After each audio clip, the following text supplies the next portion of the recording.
Un autre sujet dont on a parlé, qui je trouve, est assez fascinant, heu, est le pouvoir de l'esprit, le pouvoir de la pensée. Est-ce que tu crois qu'il est possible d'influencer ta propre vie et ta réalité par la pensée en manifestant des choses dans ton esprit? Qu'en dis-tu? Beaucoup de choses peuvent expliquer ça. Une chose sur laquelle la plupart des gens s'accordent, c'est que fixer des objectifs et rester positif et confiant te permet d'atteindre les choses que tu voudrais atteindre. Mais il est très difficile de croire que tu peux, tout simplement, manifester des choses et les réaliser sans faire d'efforts dans une direction qui aura une conséquence logique. Peut-être qu'il existe des gens qui peuvent simplement s'asseoir au bord d'une rivière et matérialiser des choses par le seul pouvoir de leur pensée. Mais je n'en fais pas vraiment partie. J'ai toujours trouvé qu'il était beaucoup plus facile de croire que si tu peux coupler cet optimisme et cette foi avec une action qui est logique, alors tu peux être sûr de réussir. Un effort prolongé et du travail acharné, couplé avec une concentration positive ciblée sur ton but. Absolument, pendant de très nombreux jours.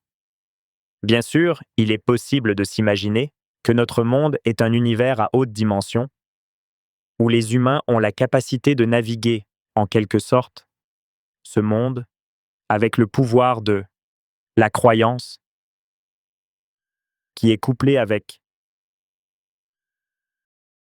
les émotions positives et la pensée logique. Mais là, on entre dans un domaine ésotérique. On n'a aucune preuve que c'est réel. Mais on sait aussi que, à notre stade, on n'a probablement même pas découvert 1% de cet univers. Je suis entièrement d'accord avec toi et j'aime ce que tu as dit et la manière dont tu y pensais.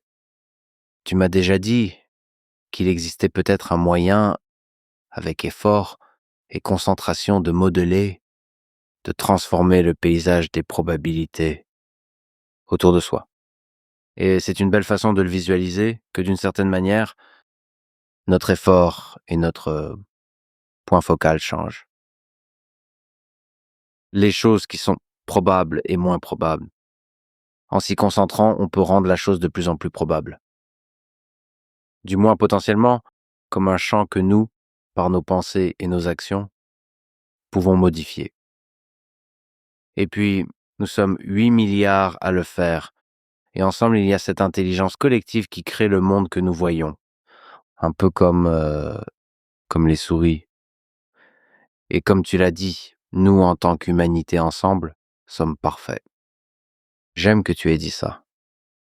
J'admire ta croyance dans le fait que nous avons la chance de vivre ça ensemble, car ce n'est pas évident. Peut-être que finalement, chacun d'entre nous vit dans son propre univers. Et peut-être que chaque seconde, l'univers se divise en 1 milliard d'univers différents, et tout ce qui peut arriver arrive, et il y a un univers où, disons, je suis mort en 2013. Peut-être qu'à chaque fois que je meurs, je me retrouve en fait dans un univers parallèle où je ne suis pas mort, et puis ça continue. Et à certains moments, on atteint cette sorte d'immortalité quantique quand atteint ton 1000e anniversaire. Mais beaucoup de gens qui sont dans d'autres versions de la réalité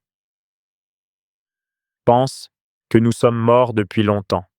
Ouais, c'est quelque chose que tu m'as expliqué, l'idée de l'immortalité quantique, qui est une expérience de pensée que je trouve profondément fascinante. Il faudrait s'y pencher. Ce qui est une conséquence très nette et claire de l'interprétation des mondes multiples de la mécanique quantique, c'est que nous, en tant qu'êtres conscients, ne pouvons pas vivre notre mort. On ne peut, en nous ramifiant dans ces nombreux mondes, à travers chaque possibilité, seules les consciences vivantes peuvent en faire l'expérience. Donc dans un certain sens, oui, il y a de nombreux univers. Si on prend au sérieux l'interprétation des mondes multiples de la mécanique quantique, il y a de nombreux univers où vous êtes mort plusieurs fois, surtout toi. Et je suis heureux que nous soyons dans l'univers où l'on peut s'asseoir ensemble, avec cet os impressionnant. Aujourd'hui, on a couvert un peu d'humour et beaucoup de sujets sérieux. Encore une fois, je peux pas assez le répéter. Un énorme merci de ma part. Et un énorme merci de la part de centaines de millions de personnes qui suivent ton travail. Pour avoir combattu ainsi pour notre liberté d'expression, à tous, et pour avoir créé une plateforme où nous pouvons le faire. Merci beaucoup pour cette discussion, frère. Ce fut un honneur de faire ta connaissance et de pouvoir t'appeler mon ami. Merci beaucoup, c'est très gentil. Je suis aussi vraiment reconnaissant envers toi et le fait que je me trouve dans cette version de la réalité où je ne suis pas mort, du moins pas encore. Et j'espère qu'on aura encore plein de moments amusants à partager dans les années à venir. Merci.